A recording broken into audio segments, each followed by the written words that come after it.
Doctor साहब, आज जो है काफ़ी अहम अदालती फैसले भी आए हैं। इसके अलावा इलेक्शन कमीशन ने पाकिस्तान तहरीक इंसाफ के बल्ले का निशान बरकरार रखते हुए 20 रोज में दोबारा इंट्रा पार्टी इलेक्शन कराने का हुक्म दे दिया। क्या कहेंगे? बल्ले का निशान तो तकरीबन हो जाएगा उनका। जी। और जाहिर है कि तहरीक इंसाफ को बल्ले का निशान मिलता है। इलेक्शंस वो कोई मेरा नहीं ख्याल कि इंटर पार्टी इलेक्शन को बड़ा मसला होगा।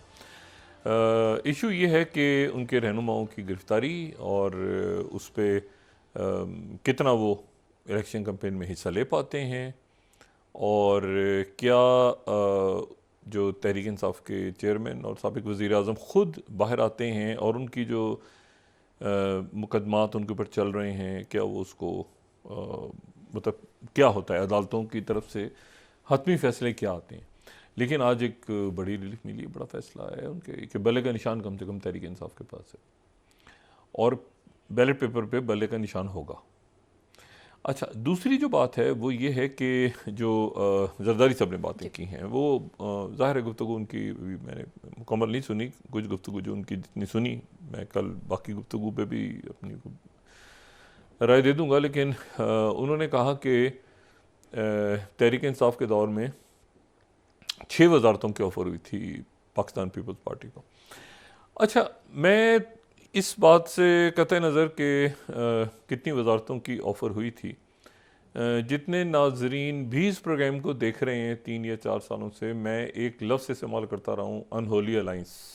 जब तक तहरीक इंसाफ की हुकूमत थी कि पाकिस्तान पीपल्स पार्टी और तहरीक इंसाफ के दरमियान एक अनहोली अलाइंस है, और वो अनहोली अलाइंस जो है उसके ऊपर जो साबिक वज़ीर आज़म और चेयरमैन तहरीक इंसाफ से एक दफ़ा काफ़ी मेरी तफसीली गुफ्तगू भी हुई, ऑफ द रिकॉर्ड थी, तो मैं यहाँ बात उसको दोहराना नहीं चाहता। सही।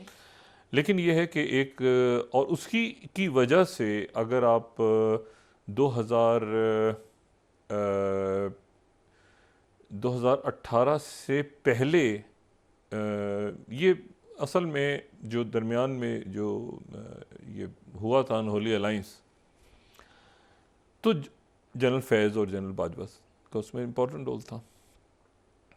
तो उसमें एक मरहले पे तो सुलह करवाने की कोशिश भी हुई थी कि वताइल कादरी साहब लाहौर में आए और वो, लेकिन ये कि उस वक्त तहरीक इंसाफ के सरबराह जरदारी साहब पहुंच गए थे, तहरीक इंसाफ के सरबराह नहीं गए थे, चौधरी शाह साहब भी वहाँ पे थे। उसके बाद जो है वो इस तरह से हुआ था कि मतलब इन अच्छा, फिर वो अनहोली अलाइंस रहा, किसी न किसी सूरत में वो कायम रहा। जरदारी साहब जो हैं वो उन्होंने पिछली इस्टेब्लिशमेंट से अपने ताल्लुकात, मैं वो जुमले अदा कर रहा हूँ जो मैं कह चुका हूँ, मैं दोबारा आज रिपीट कर रहा हूँ। जरदारी साहब चूँकि उसको इंडोर्स कर रहे हैं और ये बात बिल्कुल 100% दुरुस्त कर रहे हैं बात, ये अनहोली अलाइंस हुआ। इसमें फैज़ साहब थे, इसमें बाजवा साहब थे, और इसमें जो है वो इस तरह से था कि मतलब फिर बयानिया आपको अचानक तहरीक इंसाफ का तब्दील हुआ, और वो उसमें जो हदफ बने वो फिर बने नवाज शरीफ। और आज भी अगर आप देखें तो नवाज शरीफ और जो है वो यानी मुस्लिम लीग नून। अच्छा, मेरी उनसे तहरीक इंसाफ से बात ये थी कि आप तो सबके मुकाबले पे थे। अच्छा, फिर उसमें यह था कि कभी कभी जब ज़्यादा बात हो जाती थी तो वो थोड़ा सा बिलावल के बारे में जुमला कह लेते थे, लेकिन वो जुमला कहते थे कि जो जिसमें जरदारी साहब का, जब जरदारी साहब ने उनकी हुकूमत गिरा दी, फिर उन्होंने कहना शुरू किया कि ये सबसे बड़ी बीमारी और इस किस्म के जुमले। उससे पहले मतलब है कि ये जो मैंग्रोव्स का मसला था सिंध के जज़ायर का, मैं उसमें डिटेल में अब जाऊँगा तो लंबी चौड़ी बात हो जाएगी।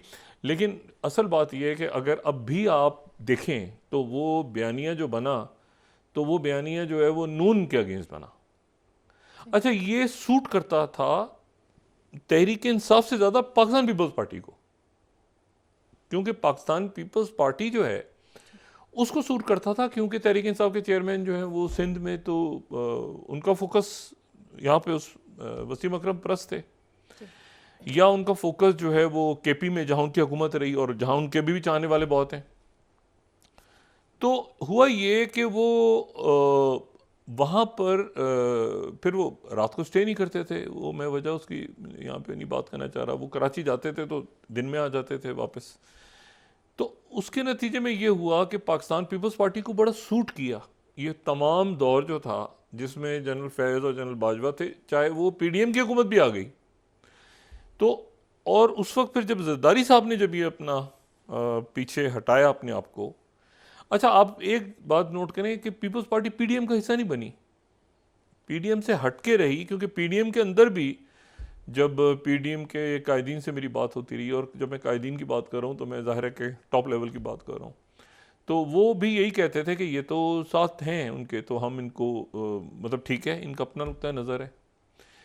तो वो जो है वो एक अनहोली सा अलाइंस था, और वो अनहोली अलाइंस अगर ना होता और उसमें तहरीक इंसाफ के सरबराह जो हैं वो, लेकिन फिर उसमें सीटें ऐसी थीं कि मतलब वो तो अपोजिशन में बैठे थे, लेकिन बस मैंने आपसे कहा ना कि एक ऐसा सिलसिला कुछ था कि जिसमें पाकिस्तान पीपल्स पार्टी ने जब मूव किया तो फिर उसके नतीजे में जो है वो तहरीक इंसाफ को ज़्यादा प्रॉब्लम हुई, और उसकी वजह ये है। और तहरीक इंसाफ के जो रहनुमा हैं, अगर आपकी उनकी गुफ्तगू भी सुने उस ज़माने में तमाम, और आज भी आप देखें तो वो मुस्लिम लीग नून का ही जिक्र आता है उसमें, बहुत कम जो है वो टांगें कांपते इस तरह करके हल्का सा जुमला करके वो साइड पे निकल जाते हैं।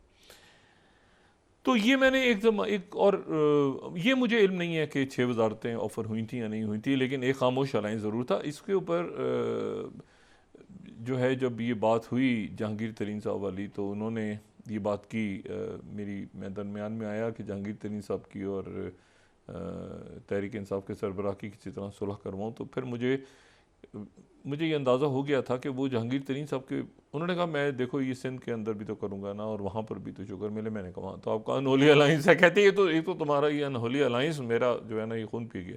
अच्छा, मैं यहाँ पर इससे पहले कि मैं आगे बात करूँ, मैं एक बात की ज़ाती तौर पर माजरत भी करना चाहता हूँ तमाम जो नाजरीन हैं उनसे, और मैं इस पर मुझे बस मैं अब क्या कह सकता हूँ, बात चीज़ें जो हैं वो, ये मैंने 1-2 लफ्ज़ इस्तेमाल करने शुरू कर दिए थे जो बहुत ज़्यादा लोगों ने इस्तेमाल शुरू किए करने, तो फिर मुझे अंदाज़ा हुआ कि मुझे उनका इस्तेमाल नहीं करना चाहिए उनमें से। और वो ऐसी स्लैंग सी लैंग्वेज जैसे दबड़दूज हो गया, ये हो गया, वो हो गया, तो ख़त्म। उसके बाद ये हुआ कि मुझे इस बात का अभी आज से कोई 2 या 3 रोज़ पहले मेरे एक टीचर ने मुझे, जो मेरे उस्ताद, उन्होंने मेरे कॉलेज के ज़माने में मुझे पढ़ाया, तो उन्होंने मुझे कॉल किया जी। और उन्होंने मुझे कॉल करके कहा कि ये मैं तुमसे 1 साल पहले मैंने 2-3 दफ़ा 1-2 साल में तुमसे कहा है कि ये लफ्ज़ मत इस्तेमाल किया करो, और तुमने देखा है कि अब ये लफ्ज़ लोग किस तरह इस्तेमाल कर रहे हैं। तो मैंने कहा जी मुझे तो नहीं पता कि, उन्होंने कहा तुम किस दुनिया में रहते हो, तुम्हें पता है कि ये लोग ये कोई मतलब सोशल मीडिया पे या इस तरह इस्तेमाल हो रहा है।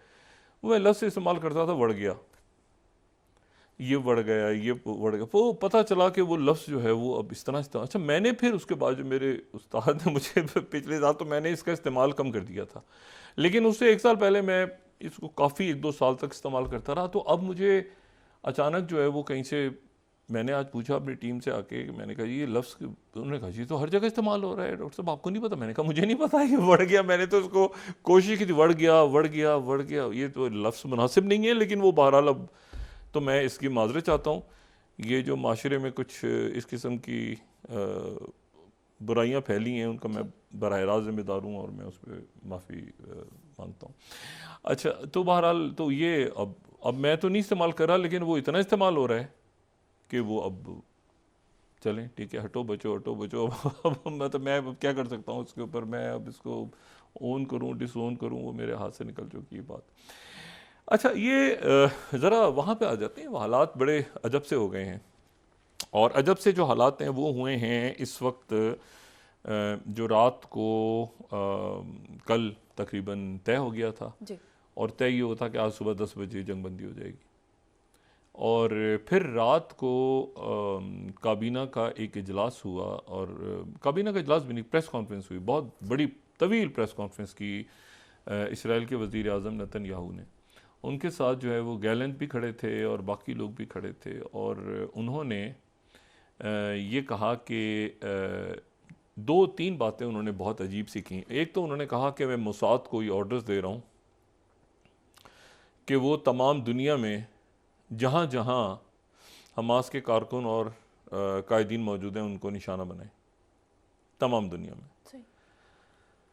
और ये जो है ये बात बड़ी खैर, तो ये मोसाद जो है वो उसके हवाले से उन्होंने एक तो ये बात की, और उन्होंने कहा कि मैं इसलिए ये जंग जो है ये ख़त्म नहीं होगी, ये एक जंग बंदी आर्जी सी। और एक बात उन्होंने ये भी की कि उन्होंने कहा कोई फ़लस्तीनी अथॉरिटी नहीं आएगी यहाँ पे गज़ा में, ना हमास होगी ना फ़लस्तीनी अथॉरिटी आएगी। गज़ा में इसराइल की फ़ौज होगी, इसराइल का हिस्सा होगा गज़ा जो है वो, अब उसकी वो हैसियत ही नहीं होगी जो पहले थी।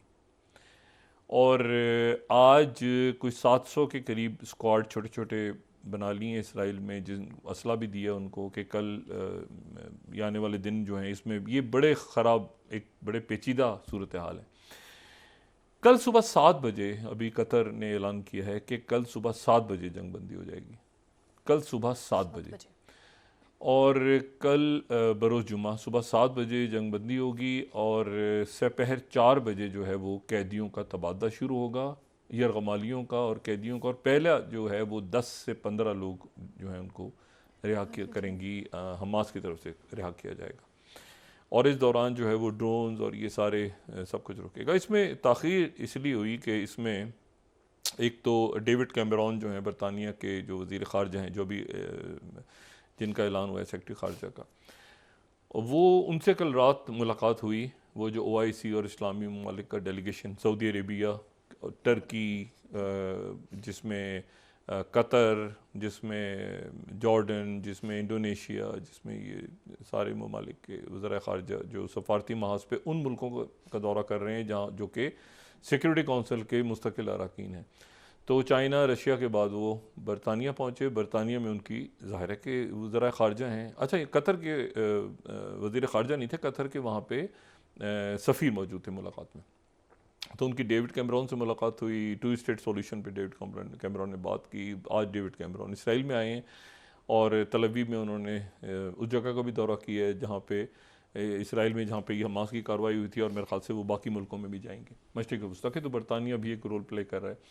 और अब जो है वो मैक्रोन से आज अभी जब हम बात करें तो कुछ देर पहले ये जो इस्लामी ममालिक के वज़राए ख़ारजा, जिसमें टर्की भी है, सऊदी अरेबिया, ये सारे मुल्क जो हैं, इनकी प्रेसिडेंट मैक्रोन से मुलाकात हुई है। और फॉरेन मिनिस्टर जो हैं फ्रांस के, उनसे भी मुलाकात हुई है।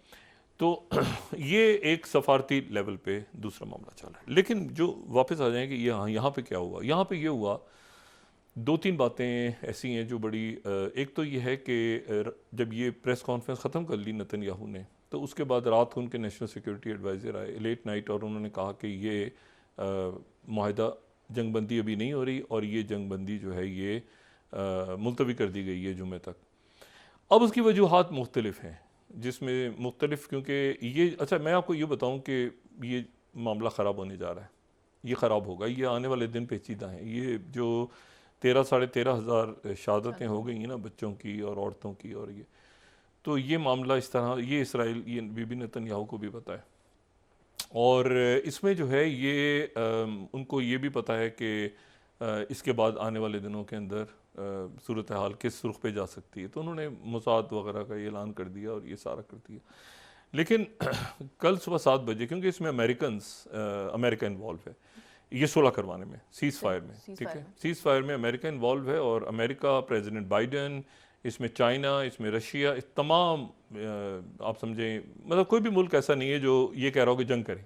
सारे मुल्क कह रहे हैं सीज़ फायर करें, और अरब ममालिक और ईरान और ये सारा, तुर्की। तो अब उसमें यह है कि उसमें हमास की तरफ से ये नाम नहीं दिए जा रहे थे कि कौन से नाम, उन्होंने कहा कंप्लीट लिस्ट दें, कौन से लोग आप कैदी छुड़वाना चाहते हैं। तो उन्होंने कहा जी आप औरतें बच्चे छोड़ दें, पहला छोड़ें, और 4-5 दिन का एक हमें सीज़ फायर करें। उन्होंने कहा कंप्लीट लिस्ट दें इसराइल की तरफ से, क्योंकि मोसाद के चीफ मौजूद थे। उन्होंने कहा कंप्लीट लिस्ट दें। हमास ने कहा कंप्लीट लिस्ट तो हम नहीं देंगे, आप पहले, आपने जिसको छोड़ना है छोड़ें, औरतें बच्चे छोड़ना शुरू करें, इधर से हम ये छोड़ रहे हैं।